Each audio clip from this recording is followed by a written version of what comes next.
The silence on Europa was sudden.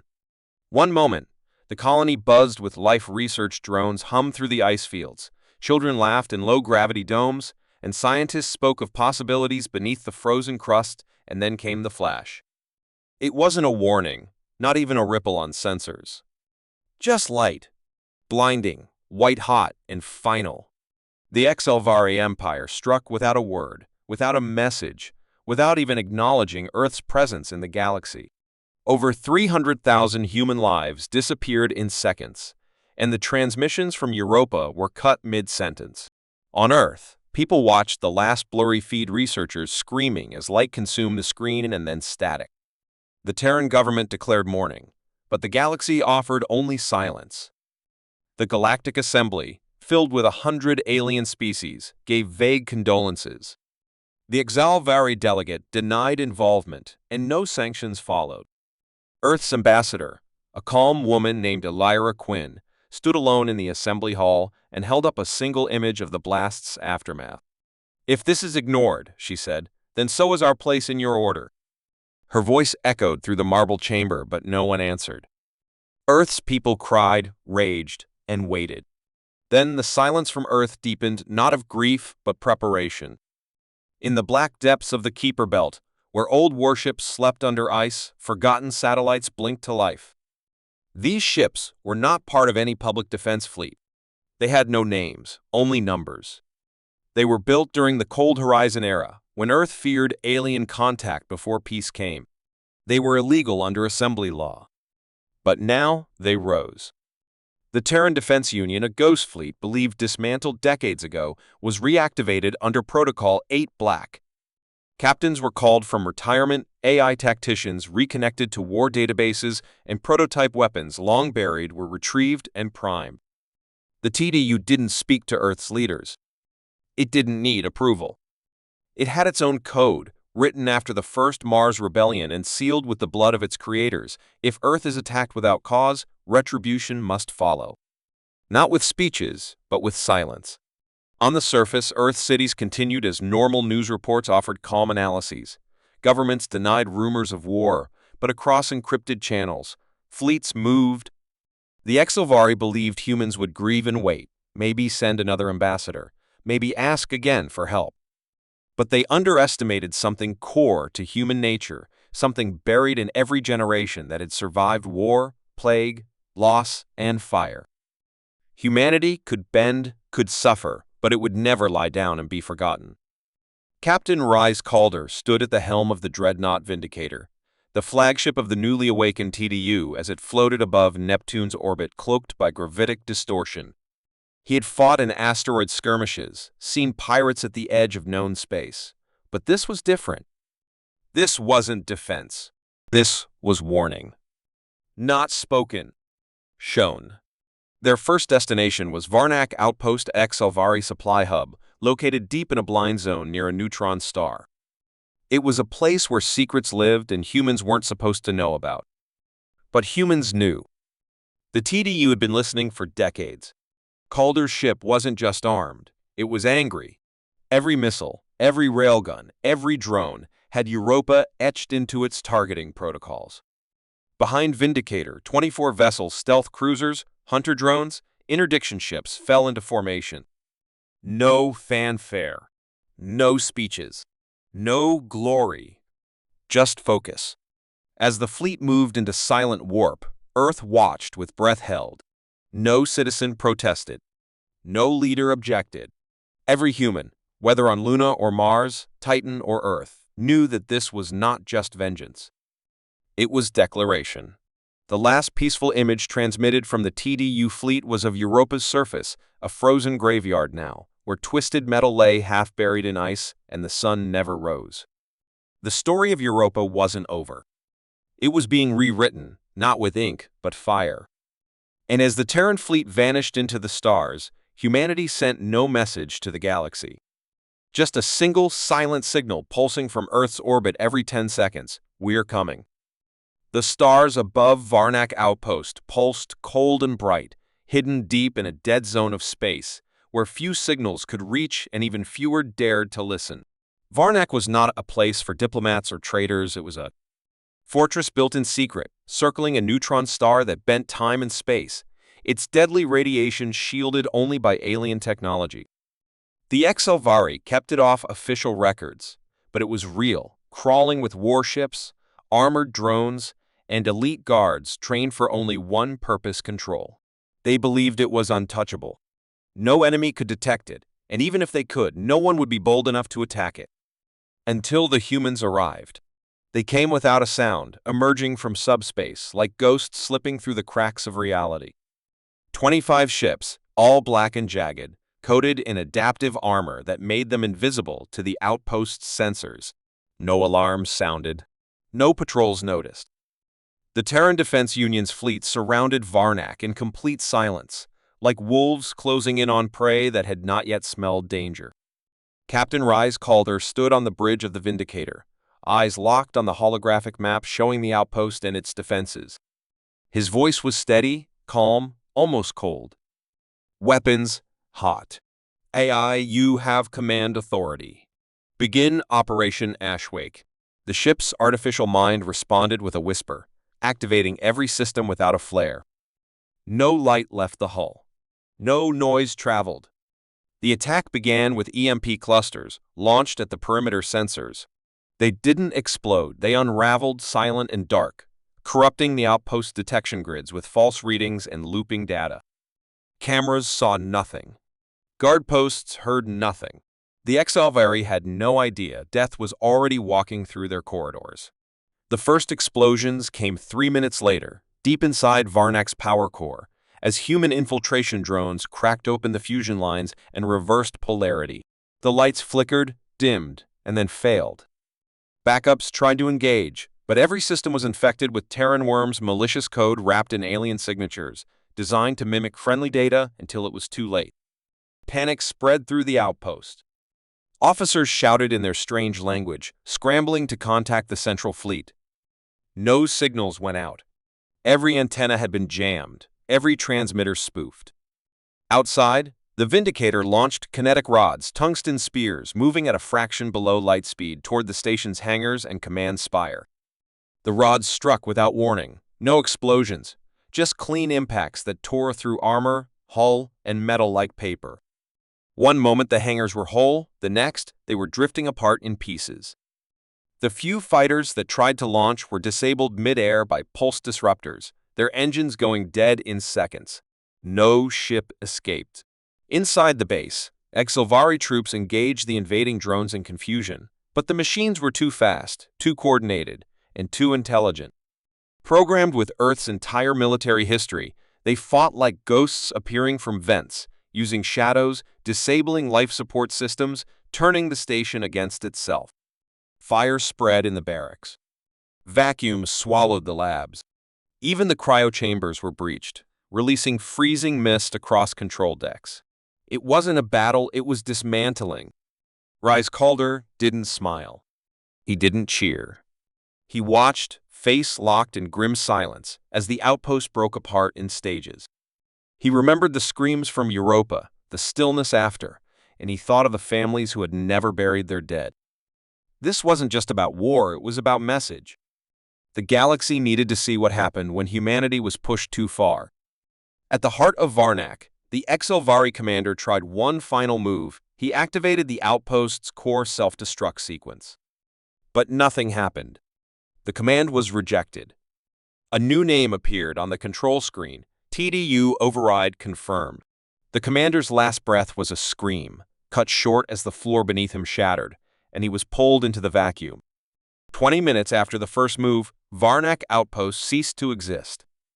No survivors. No wreckage. Only dust and metal drifting around a dead star. The Terran fleet vanished as quietly as it had arrived, leaving no trace of its presence. Days later, HFY scouts discovered the ruins and sent word back in shock.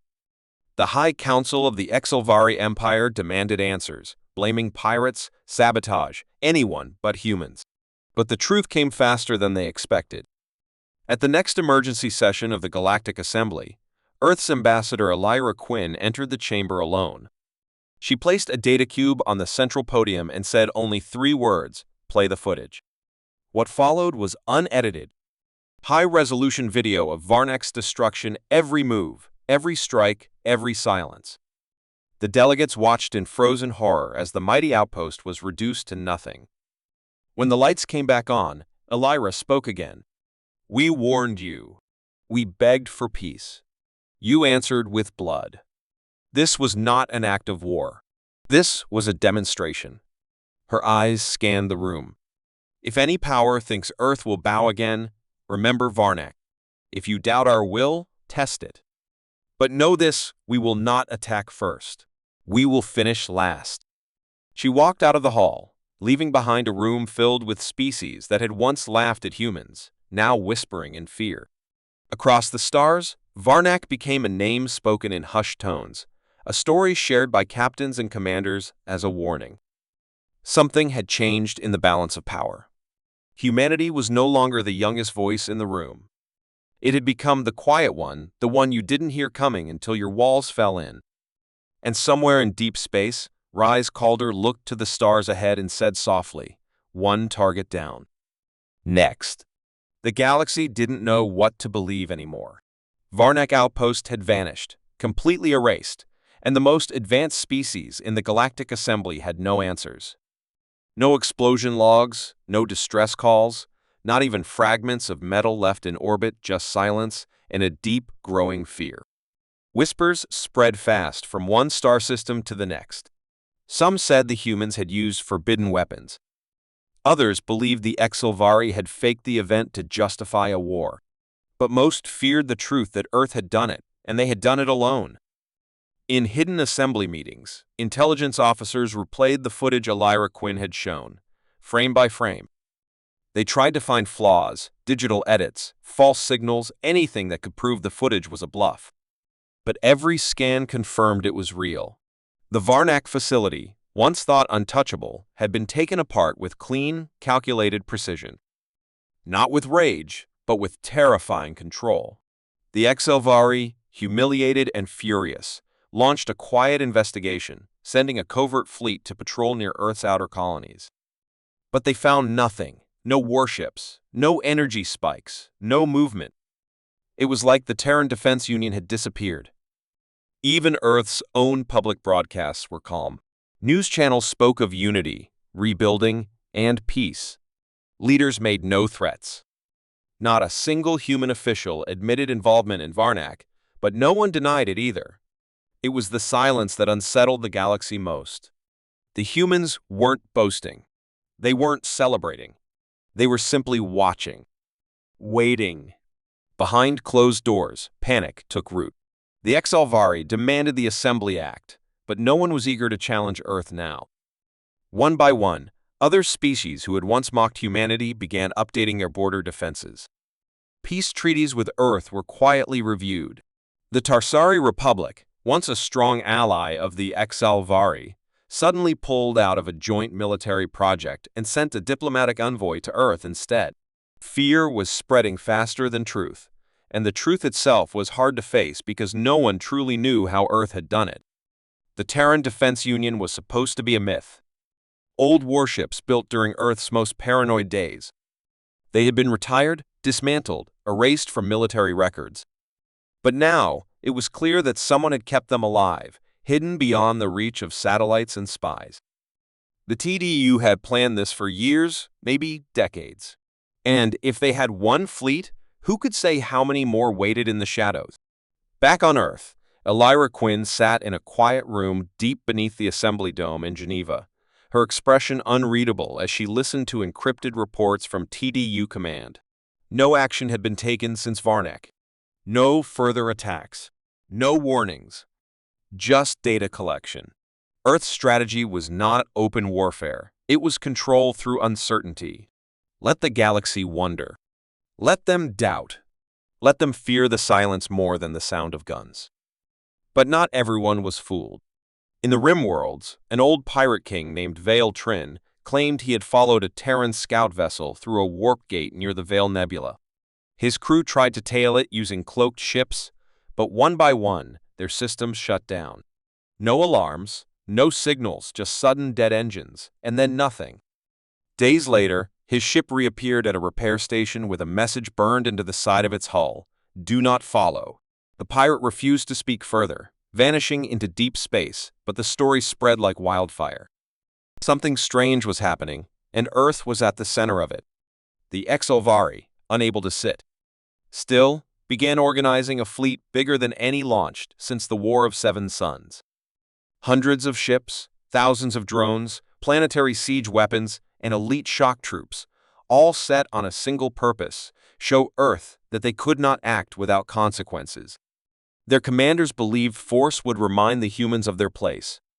But others, even within the HFY ranks, started to question that belief. Earth had not acted recklessly. Their strike had been exact, with no collateral damage, no warning, and no trace. That was not the mark of a civilization acting from emotion. That was discipline. And discipline was dangerous. Meanwhile, aboard the hidden ship Vindicator, Captain Rhys Calder reviewed new intel. Scans from deep space suggested the HFY fleet was preparing a route near the asteroid belt. It was obvious. They were coming to Earth. But Rhys didn't flinch. His orders were clear: do not strike unless struck. The TDU was not built to conquer. It was built to respond. And so it waited, quietly building its network, deploying cloaked satellites, running predictive models. Earth would not launch the next attack, but if it came, the response would be remembered for generations. Back on Mars, a young engineer named Sarah Lynn worked in a secret TDU facility buried beneath the red desert. She didn't carry a weapon or wear a uniform.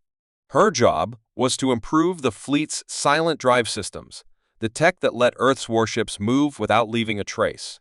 As she looked at her latest simulation, a path that let a cruiser travel through enemy territory without pinging a single sensor, she felt something tighten in her chest. Not fear. Not pride. Just a deep awareness that history was changing. Earth wasn't just surviving anymore. It was leading. Quietly, powerfully. And the galaxy had no idea what it was facing.